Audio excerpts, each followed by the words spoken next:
Oi, gente, tudo bem? Estamos aqui na nossa live hoje e vamos conversar a respeito de aleitamento materno e também sobre o nosso livro, nossa obra É Mamífero que Fala, né? Mas eu não estou sozinho aqui não, eu estou aqui com a Vanessa Abreu, nutricionista e consultora de aleitamento. Olá, tudo bem? Que bom esse espaço para a gente conversar sobre aleitamento, bater um papo sobre amamentação, sobre nutrição. E estamos aqui, equipe toda reunida. Estamos também com a ilustradora do livro, Helena Cortez. Oi, pessoal. A gente veio aqui trocar umas ideias, experiências e falar um pouco da nossa obra, né? E você sabe que tem tudo a ver com o assunto da live de hoje, é Mamífero que Fala, né? E completando o nosso time, o querido Moisés Shensinski. Ah, acertou. Acertei. Não o nome, a pronúncia. O nome eu já sei, ó. Bom, então vamos responder as perguntas que os internautas já mandaram e estamos aguardando os comentários de vocês para a gente dar continuidade e acabar isso aqui até, sei lá, a gente tem umas 3 horas mais ou menos, né? E eles jogam a gente fora daqui. Manda a pergunta. Podemos começar? Então vamos lá, a primeira pergunta que já chegou aqui para nós é: quais os principais problemas que levam as mães a não amamentar? Quais as principais causas? Olha, acho que a principal delas é a falta de informação e a falta de apoio. A nossa recomendação é que desde o pré-natal já houvesse essa informação para as gestantes, para que elas se preparassem para o momento da amamentação. Nas maternidades que tivesse o apoio e que o pediatra e os profissionais de saúde apoiassem essa mãe que queira amamentar. Ela pode decidir o que ela quiser, ela pode querer ou não querer amamentar, essa é uma decisão dela, mas é importante que essa decisão seja informada. E o que falta um pouquinho é a questão da informação. Sim, e saber que vão existir dificuldades, porque a amamentação ela é natural, mas ela traz dificuldades. Então a mãe, quando nasce o bebê, não sabe que tantas dificuldades vão surgir e aí ficam perdidas. E se os profissionais, se a rede de apoio não estiver lá presente para ajudar, para auxiliar com a informação correta, pode acontecer alguma coisa aí, um desmame. Então é importante que todas as mulheres saibam que no início existe essa dificuldade, mas que depois tudo isso flui naturalmente e é um momento lindo e prazeroso. Eu achei uma delícia amamentar, confesso. Eu também. Ainda estou amamentando. Eu amamento só por tabela. Uma outra pergunta que chegou aqui é: quais as dicas, então, que vocês dão para as mães de primeira viagem para facilitar o aleitamento? Isso já pode ser feito, como vocês já falaram, desde lá, então, da gravidez. Mas que outras dicas podem ser dadas? Tem sempre aquela coisa difícil, alguém falou isso ou alguém falou aquilo. Como é que isso funciona? Olha só, não é só para mães da primeira viagem, né? Quem amamentou primeiro só tinha um. Quem está amamentando o terceiro tem outros 2 e às vezes são gêmeos e às vezes é um que pode ter dado um pouquinho de trabalho. Então, o importante realmente é a informação que já deve partir do pré-natal. Existe uma recomendação da Sociedade Brasileira de Pediatria de se fazer uma consulta com o pediatra a partir da 32ª semana de gestação. Nessa consulta, o pediatra dá as informações a respeito do aleitamento, mas muitas outras, a respeito, por exemplo, da alimentação adequada e da vacinação adequada das gestantes, da alimentação da mãe, do tipo de parto, alojamento conjunto, vacinação posterior, enfim. São várias questões que podem ser abordadas nessa consulta. Procurar uma maternidade, uma equipe que apoie a amamentação, procurar um pediatra que favoreça e oriente aquilo que a mãe quiser, e nós estamos imaginando então que ela quer amamentar, que dê todas as condições para isso.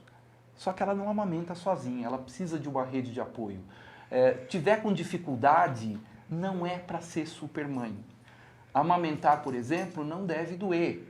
Se está doendo, algum problema tem. Peça ajuda, peça apoio da família.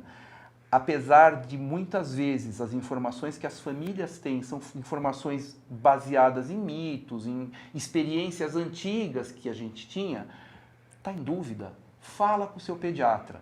Procure sempre profissionais que possam te ajudar. Sempre engajados com a amamentação, né?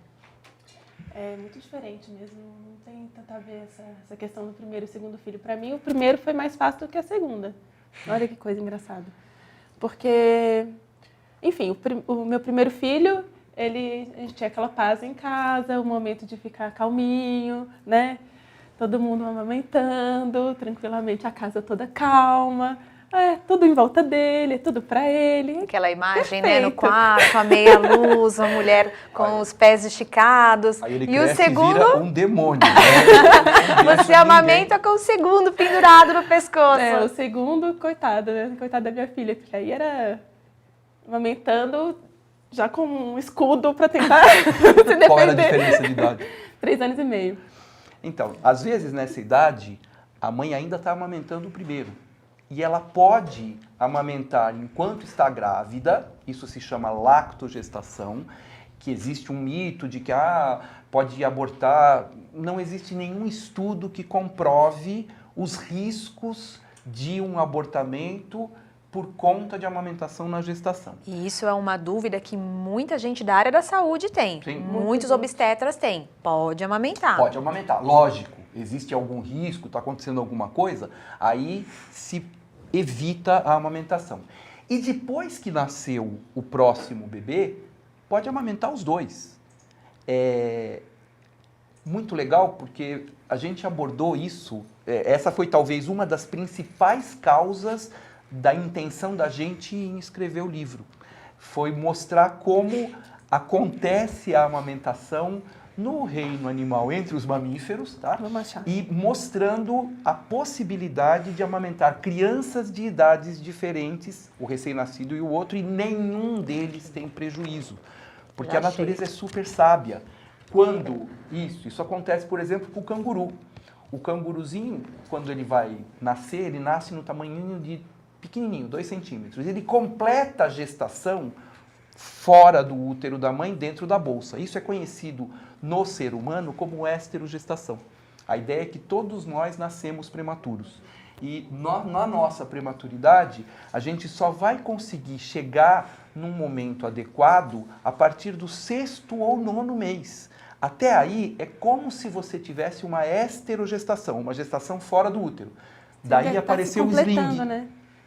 Completando, não, se formando, Se né? formando. Tem vários órgãos que ainda não estão perfeitos, né? Os órgãos, os sentidos e tal. E foi daí que surgiu o sling. A ideia do sling, do canguru, que se chama canguru não é à toa, é de juntar a criança de novo perto da mãe. E o canguru tem essa característica, ele tem duas mamas, delícia, né? duas tetinhas. É Uma uma que delícia, dá canguru. dentro do marsúpio para o bebezinho que está nascendo e outro fora do marsúpio para o bebê que nasceu e já saiu. E são leites diferentes. Essa talvez seja a única diferença do ser humano. O que acontece na hora que gestou e vai nascer um novo? O leite maduro volta a ser colostro. E como ele muda um pouquinho a característica de gosto, o sabor mesmo, às vezes o maior rejeita um pouquinho.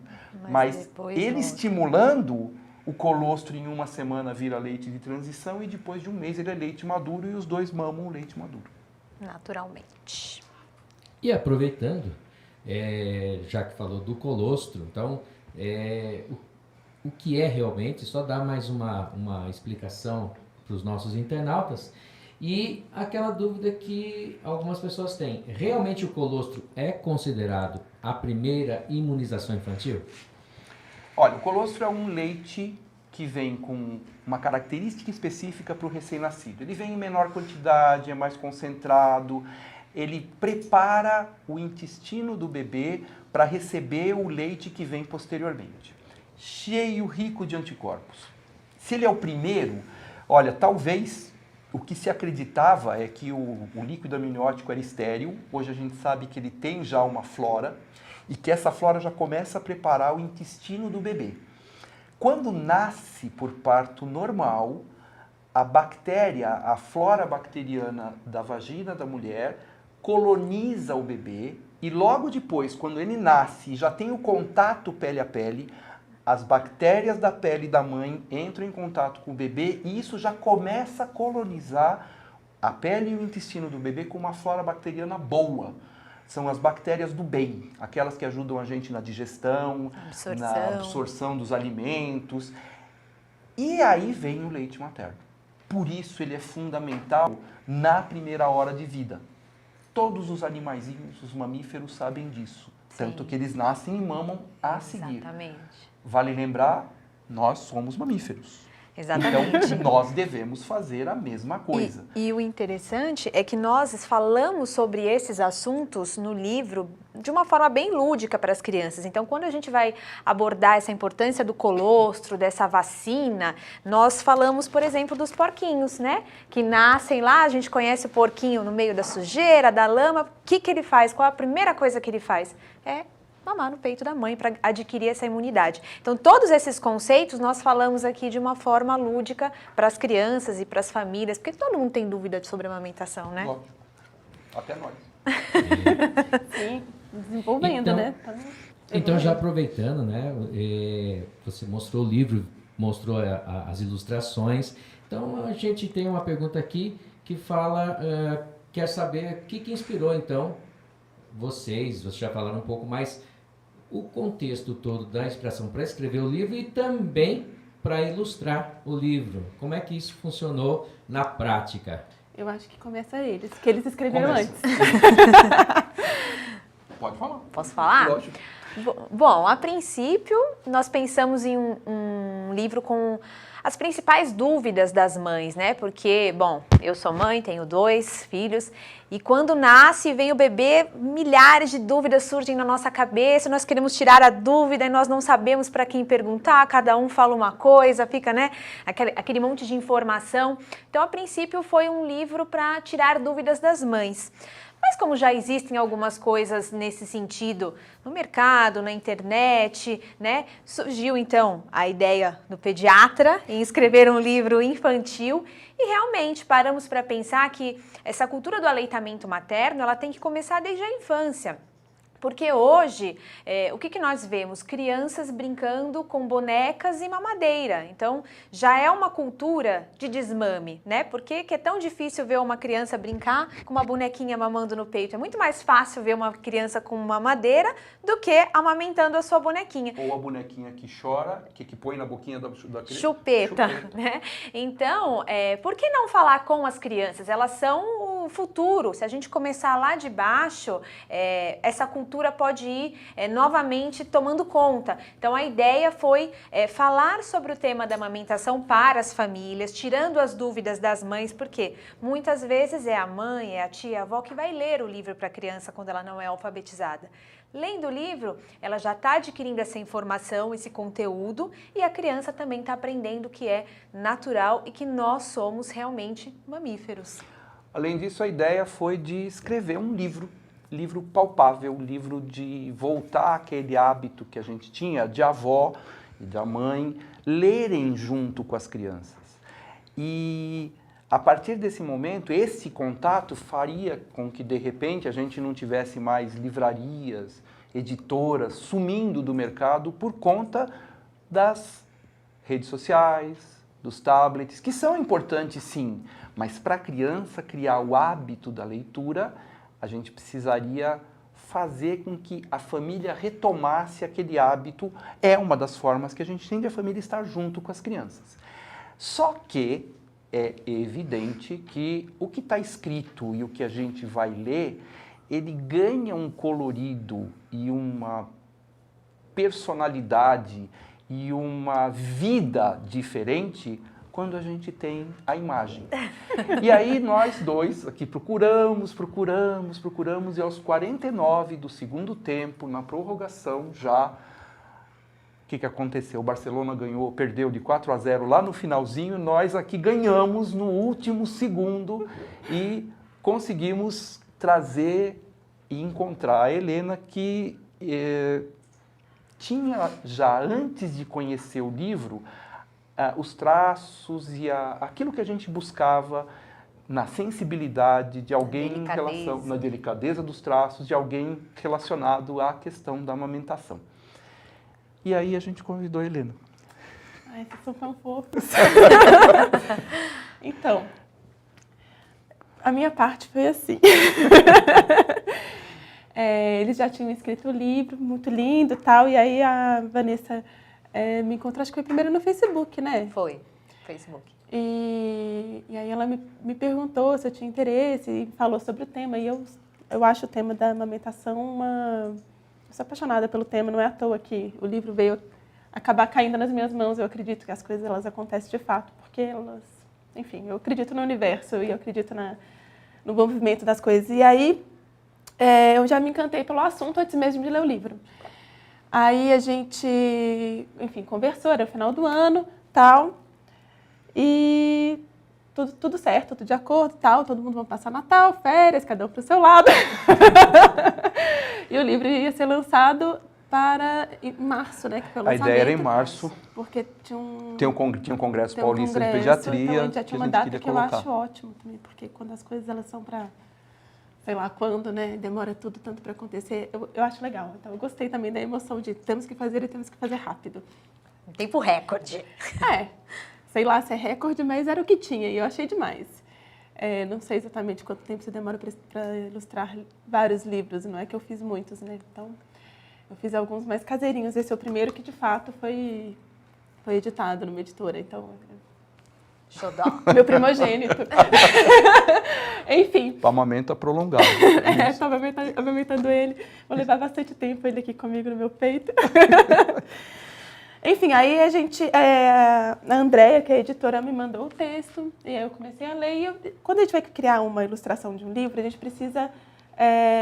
vocês vão ter que ler também para saber a história toda, mas a gente precisa criar uma identidade para os personagens e uma narrativa que funcione. Assim, a narrativa do livro existe, mas uma narrativa de ilustração que tenha um sentido, né, com o texto. E aí eu fui e fiz uma pesquisa de cenário, porque o livro passa numa casa, fiz a pesquisa dos animais, porque, afinal de contas, são mamíferos, alguns que a gente nem imagina, nem lembra que é mamífero. A gente sabe, na verdade, mas a gente esquece. Sei lá, morcego ou a baleia, né, que são 2 mamíferos um pouco mais atípicos. Aí fiz uma pesquisa, tanto de imagem, tanto como buscando eles amamentando, para ter uma referência, entender como funcionava. E, além de tudo, é um assunto ótimo, né? Então, me interessei mesmo. E aí, eu fiz 2 linguagens que eu achei que eram importantes, porque no livro, a autora e personagem,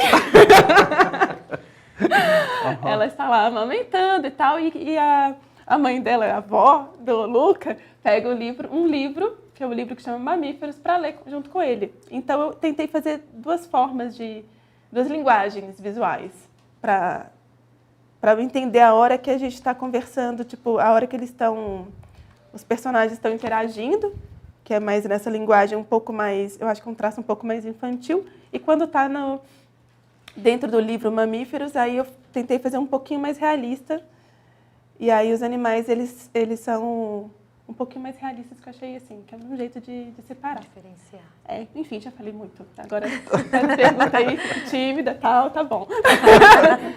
Se tiver mais dúvida, pode perguntar, mas aqui, sabe, preciso de um ar, tô ficando com calor. Vamos aproveitar agora o doutor vai ficar de espectador, porque a pergunta é a seguinte, então, já foi falado que vocês 2 já amamentaram e tudo mais. Então, na ilustração, tanto na ilustração quanto também na escrita do texto, o que tem da experiência de vocês 2 nesse processo, tanto de escrever quanto de ilustrar? Aquela coisa, não sei, talvez do carinho, do psicólogo, o que tem ali? Bom, para mim tem muita coisa, né? Como a Helena falou, os personagens do livro, na verdade, a mãe que amamenta sou eu, minha filha, e meu filho mais velho, Luca, que também é um dos personagens, acho que é o personagem principal que vai questionar sobre a amamentação para a avó. Então, me baseei mesmo na minha história para escrever o livro, na minha experiência de amamentação e de dar atenção para o bebê e para a criança, enfim. Eu acho que eu me inspirei muito, porque eu amo realmente de paixão amamentar, eu ainda amamento a Marcela, que é o bebezinho do livro. Então, eu falo que a minha experiência toda está no livro. Em relação aos animais, eu fui tentando buscar essas principais dúvidas em relação à comparação com os animais, né? Então, quais são as principais dúvidas? Vamos buscar nos animais como que pode sanar essa dúvida. Mas a minha experiência, eu falo que está todinha aqui no livro, né? Olha, para mim é essencial. Faz muita diferença quando a gente tem uma experiência pessoal, porque é a forma como segura o neném, a sensação, isso tudo a gente transmite na ilustração, que é um sentimento de que a gente só conhece quando a gente vive, quando a gente... Essa sensação de leveza aqui é indescritível. É só quem sente, né? Aquele momento de estar amamentando, do olho no olho, né? É indescritível, tem que sentir mesmo, né? É maravilhoso.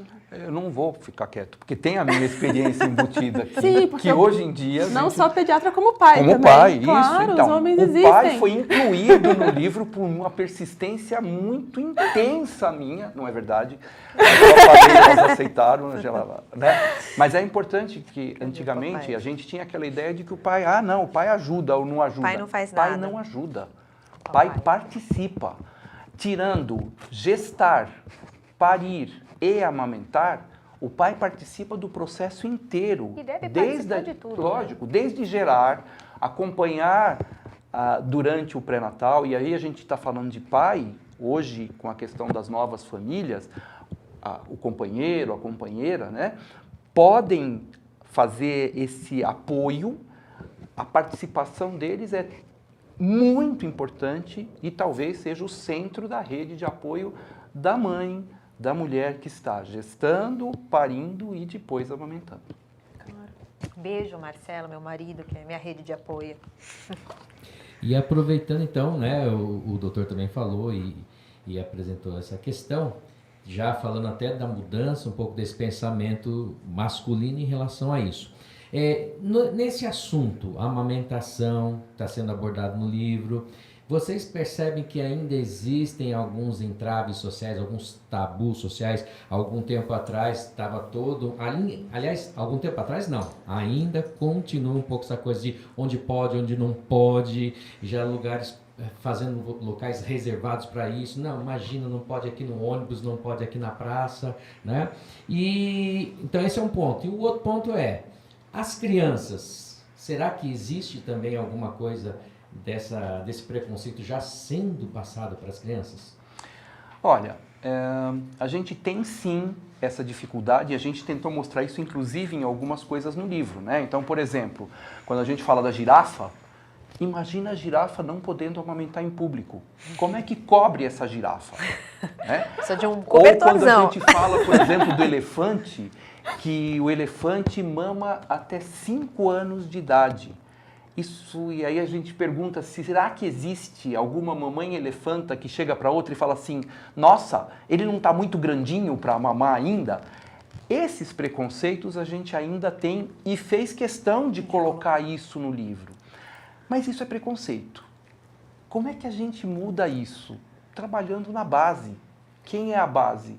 São as crianças. Por isso, a entrada do livro é uma lembrança da música do Gonzaguinha, que a gente fica com a pureza da resposta das crianças.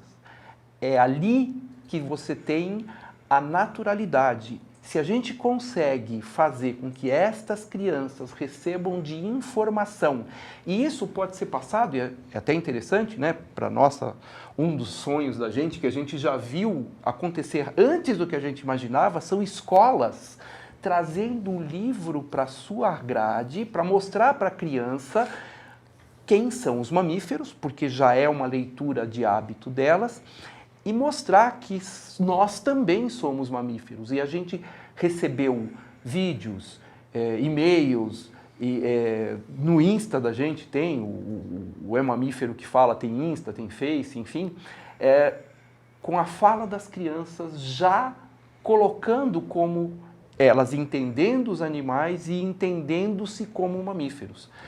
Elas fazem o que elas vivem, elas agem como elas aprendem.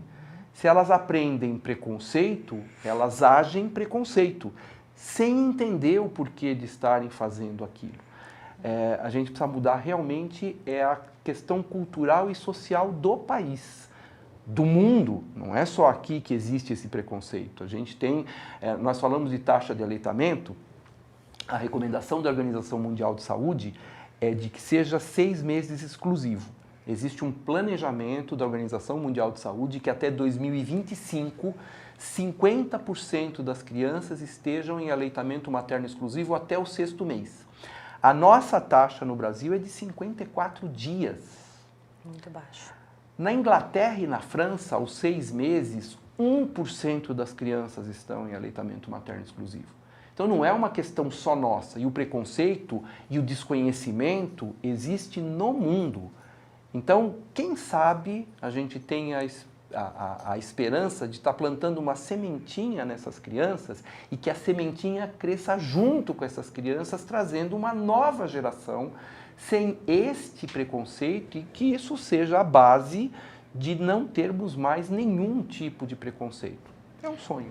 Eu acho que as crianças, como, né, a gente mencionou, tem essa pureza, então eu não vejo até tanto preconceito em relação às crianças, mas o que eu vejo às vezes é estranhamento. Então, eu tenho uma filha de quase 2 anos e eu amamento aonde ela quer, então às vezes você está ali amamentando uma criança, olha assim, nossa, que é isso, né? Porque não está habituada a ver. Muitas mulheres até um tempo atrás iam se esconder para amamentar e hoje esse debate está mais em questão para amamentar onde quiser. Então trazer um livro com informação para que a criança veja isso com naturalidade, né? Ela não tem um preconceito, mas ela tem uma estranheza em relação ao assunto por não ver com frequência essa mãe amamentando. Então eu acho que o livro, além de transformar isso em algo natural para as crianças, também vai quebrar os tabus, né, os preconceitos, que na verdade às vezes não são nem preconceitos em relação ao adulto, é falta de informação. Voltamos para a falta de informação, porque até hoje eu escuto, nossa, mas ela tá fazendo seu peito de chupeta, né? Nossa, mas só sai aguinha daí, né? Porque você não produz leite ainda. Então, falta de informação. Às vezes não é nem o preconceito de colocar o seio para fora e amamentar, mas a falta de informação faz com que isso seja passado de uma pessoa para outra como se fosse desnecessário amamentar. Uma amamentação continuada, né? Então, acho que não só preconceito, mas falta de informação. Isso é um problema. Eu acho que, na verdade, eu tenho a sensação... Eu tenho muita esperança, porque eu tenho a sensação de que a informação ela está cada vez mais acessível. Eu vejo o movimento. Eu sinto que hoje as mães que têm a intenção de amamentar, elas conseguem uma rede de apoio externa, às vezes, né, que não é necessariamente na família, que são em redes sociais, em grupos de apoio. Em rede de apoio. E vão disseminando um pouco essa informação e, de uma certa forma, acabando destruindo esse preconceito e conseguindo validar a vontade delas. Porque eu acho que toda a questão é que a mãe tem que ser respeitada, sabe? Eu acho que o respeito ao desejo da mãe, a esse momento tão maravilhoso que é ter um filho e você se descobrir mãe, né? Porque a gente se torna uma mãe. A gente não nasceu e o bebê está ali e já é mãe. Não é só também... Sabe, esse processo, ele é um processo de construção e vem cheio de dúvidas, vem cheio de questões. Eu acho que a resposta, muitas vezes, está dentro da gente, no nosso sentimento, na nossa vontade, nos nossos instintos, mas a gente não escuta. A gente recebe um monte de desinformação e preconceito e agora eu acho que a gente acaba tendo mais acesso a essas informações. Eu não sei, posso estar sendo... otimista, mas perto de mim eu estou sentindo que chega mais, sabe? E... Perto de você tem nós dois aqui, então vai chegar mesmo. Sim, mas até antes de vocês. Acho que é por isso que vocês chegaram, entendeu? Quando a gente abre as portas, né, para a informação, ela vem. E uma coisa importante que eu também acho, nós estamos chegando agora no Dia das Mães, né? Tá logo aí, é super importante, você falou uma coisa super fundamental, a gente tem que respeitar as mães. Ninguém é mais mãe ou menos mãe porque faz um parto humanizado, faz um parto normal, faz uma cesárea ou um fórceps. Ninguém é mais mãe ou menos mãe porque amamenta ou não amamenta. Ser mãe é muito além disso. A gente passa informação. Se vocês me perguntam como profissional de saúde o que é o mais adequado é uma gestação desejada, um pré-natal bem acompanhado, um parto normal ou natural, e a amamentação, desde a sala de parto, exclusivo em livre demanda até o 6º mês, complementado com alimentação saudável e equilibrada até 2 anos ou mais. Nós estamos falando do ideal. Então, você tem uma grana, você chega no banco e fala assim para o consultor do banco, olha, eu tenho aqui todo o meu dinheiro, é o dinheiro mais importante para mim, faz um investimento meia boca? Não, você quer o melhor investimento. A gente passa essa proposta e juntos, sem imposição, ouvindo principalmente qual é a vontade e o desejo da mãe e da família, a gente segue o caminho determinado pela mãe, sem julgamento, sem crítica, sem apontar o dedo, simplesmente ouvindo o que ela quer. Mas é importante que para ela tomar uma decisão, ela tenha informação ética, atualizada, para que ela possa optar mesmo pelo caminho que ela quiser seguir. Que seja uma escolha, né? Uma escolha. Imposição. E cabe a nós, como profissionais da saúde, ou como rede de apoio, como colegas, como amigos, a ter mais empatia, né? Empatia pelas mães. A decisão é dela. Nós trazemos a informação e temos que respeitar a decisão de cada um. Então, o mundo estava precisando de muita informação, a informação está vindo, agora a gente está precisando de muita empatia, né? Simpatizar ali e saber acolher essa mãe da maneira que ela precisa. Tá certo, a gente está quase chegando ao fim. Mas já? Passando pressa. Doido, viu? Tem uma pergunta aqui que é bastante interessante e agora diz respeito mesmo à amamentação enquanto a qualidade, né? Então, tipo, alimentação da mulher, algumas outras coisas, por exemplo, como álcool, cigarro. O que pode ou não pode influir na qualidade deste leite que ela produz? Isso é uma dúvida muito bacana, porque muitas mães começam a restringir a alimentação quando nasce o bebê e, na verdade, não existe nenhum alimento que deva ser eliminado do cardápio. A alimentação tem que ser saudável. Eu costumo dizer e orientar para realmente não fazer uso de bebida alcoólica, né? Cigarro a gente não recomenda para ninguém, gestante, não gestante, adulto, enfim. Mas uma parte dessa bebida alcoólica, sim, no álcool pode ir para o leite. Então, evitar a bebida alcoólica. Abre só um parênteses, gestação álcool zero. Existe um quadro que se chama síndrome alcoólica fetal, que leva a malformações no bebê, no feto, independente de quantidade, não se sabe quantidade, é questão individual. Então, durante a gestação, não, vamos só comemorar, é só uma tacinha. Fujam dessa informação e de profissionais que deem essa orientação. Eles não são bonzinhos, eles são desinformados. Exatamente. A recomendação é álcool zero. Quanto ao cigarro na gestação, ele promove prematuridade. Fora outras questões, ele é um dos grandes causadores de partos prematuros. Na questão da amamentação, a recomendação é o mínimo de álcool possível, zero de preferência até o 6º mês pelo menos. Desidrata a mãe, pode causar no leite um sabor e um cheiro diferente que faz com que o bebê rejeite aquele leite, não por conta do álcool, e pode passando, dependendo da quantidade e do peso do bebê e do peso da mãe, enfim, de o bebê ficar sonolento. E ele sonolento acaba não mamando, e não mamando ele corre riscos. Então, essa é a recomendação. Até os 6 primeiros meses, não tomar. Depois, mais para frente, existem até algumas dicas para se beber em pequena quantidade, extrair o leite para não oferecer para a criança, né? Extrair o leite, descartar, enfim. O ideal é que não tome. Olha, não tem jeito, hoje vou beber. Vou tomar uma tacinha no Réveillon. Isso, antes de beber, tira o seu leite, deixa armazenado, ele pode ficar 12 horas na geladeira e 15 dias no freezer. Antes de fechar, a gente precisa falar de doação de leite, porque está chegando aí o dia, a gente já fala disso. Pode deixar 15 dias congelado ou 12 horas na geladeira, e esse leite vai ser oferecido nessas 12 horas depois que a mãe bebeu. Dependendo da quantidade, pode ser de 6 a 12 horas, mas tire o leite antes e o leite depois deve ser retirado e Desprezado. Descartado. Então, o álcool, essa questão, mas a alimentação de uma mãe que está amamentando tem que ser equilibrada, tem que ter todos os nutrientes. A necessidade calórica de uma mulher que amamenta é maior do que na gestação. Então, tem que ter uma alimentação variada e equilibrada. Olha, só para ter ideia da conta, uma alimentação normal pode ter o que? 2.000, 2.200 Dependendo do calorias. gasto. Na amamentação, 500 calorias a mais. mais. Quer dizer, é 25% quase a mais Eu de acho calorias. que eu precisava de mais, viu? Eu comia bem.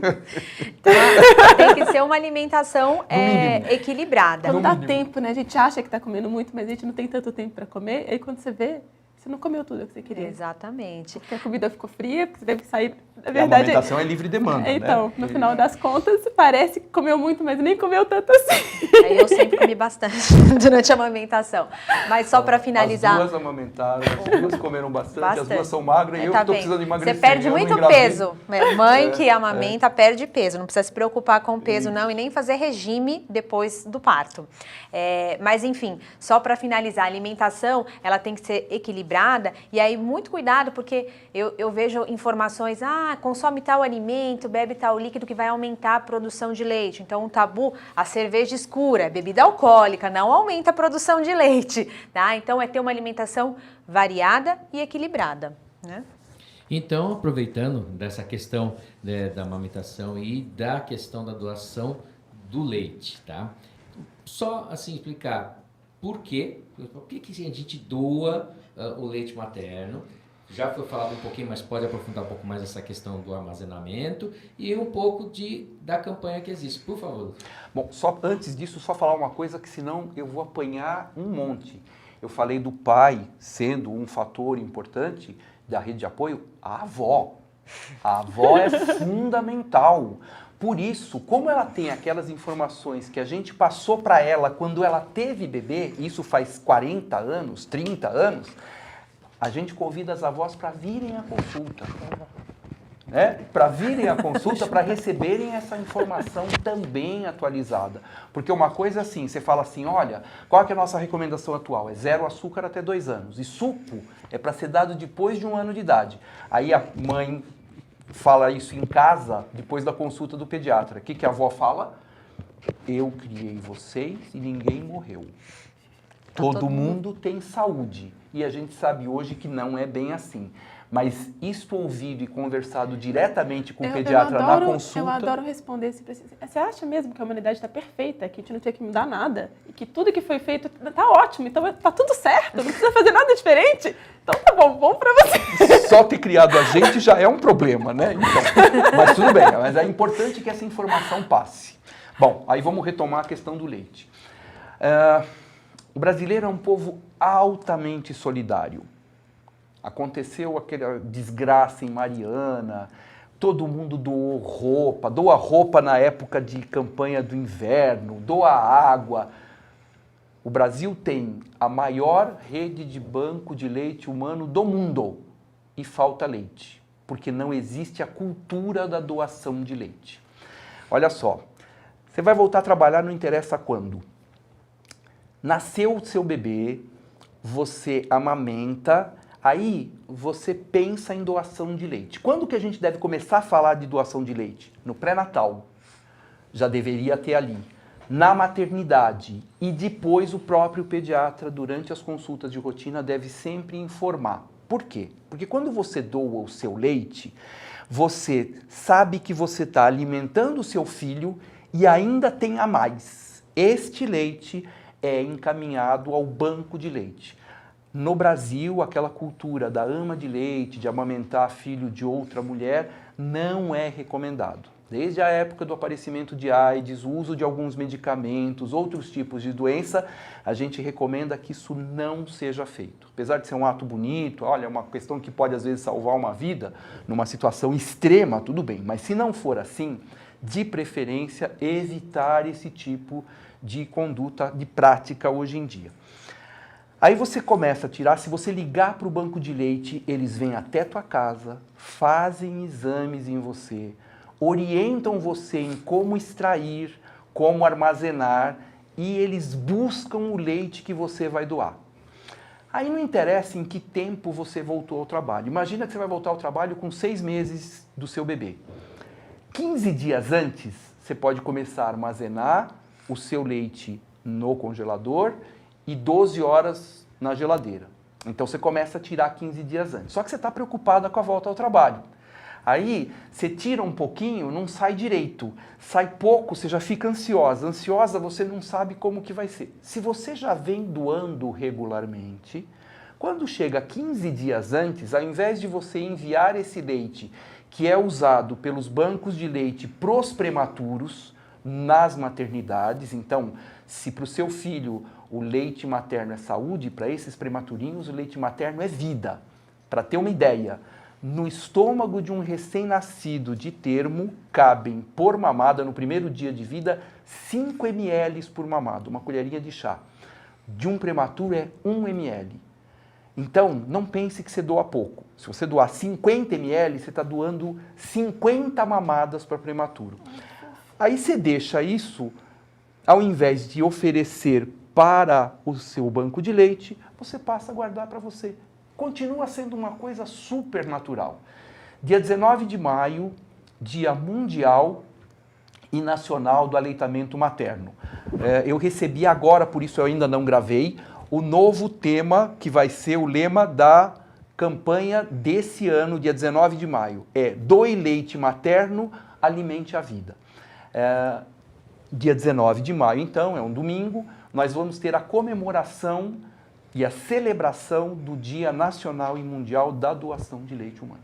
É muito fácil.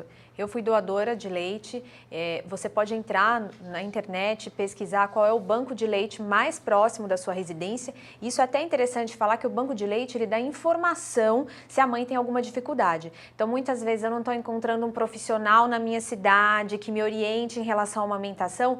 Todo banco de leite presta essa assistência e é gratuito. Eles então, trabalham de porta aberta para receber não só o leite, mas a mãe que tiver ajudar dificuldade. a mãe a amamentar. Então procure o banco de leite mais próximo da sua cidade e entre em contato. Eles vão na residência semanalmente, eles levam vidros esterilizados, tudo que você precisa. Você não precisa sair de casa, você só precisa extrair o leite. Tá vendo? Então, Se eu soubesse disso tudo antes. Pois é. seria Você uma tá dona. ouvindo agora, você já sabe, hein? Não faz a mesma bobagem que eu. Porque o que se fazia antes era tirar o leite Já joguei e fora, jogar dá fora. dó. E jogar fora. Ainda existe cultura no país hoje, em algumas cidades, que o primeiro leite que a mãe traz, que é o leite do colostro, é um leite ruim, fraco, que a mãe tem que tirar este leite para que esse leite amadureça logo e venha logo o leite maduro. Ainda existe e muita mãe deixou de dar o colostro, que é a vacina do bebê, que é o alimento que o bebê recém-nascido precisa, que tem a quantidade calórica, proteica, de gordura que é Perfeito. adequada para aquele momento e por conta de questão de cultura. É a cultura do lugar pela desinformação. Bom, em face de tudo isso, já são quase 45 minutos de transmissão. Pouco. Né? Pouco, a gente poderia não fazer tem muito mais. o dia todo. Né? Chamem mais vezes. Mas, pois com tudo isso, né? Todos esses dados que vocês já passaram, as dificuldades, acho que tinha ainda mais dificuldades a serem abordadas aqui, mas vocês pretendem fazer mais algum tipo de obra nesse sentido? Só o tempo dirá. É só o tempo, né? A Vanessa tem um outro livro que é uma questão importante, que quando a gente fala de aleitamento, é muito legal o aleitamento materno exclusivo até o 6º mês, estendido até 2 anos ou mais. O importante é que a alimentação continue saudável depois. E uma das dúvidas que a gente recebe muito no consultório é assim, legal, a criança vai para a escola, o que eu posso mandar para ela de lanchinho? Bolacha maisena, barrinha de cereal, biscoito polvilho, que é aquela coisa legal, né? As pessoas não sabem que biscoito polvilho é feito de gordura vegetal, açúcar e sal, né? Quer dizer, de saudável ali, só o vento mesmo da bolacha, né?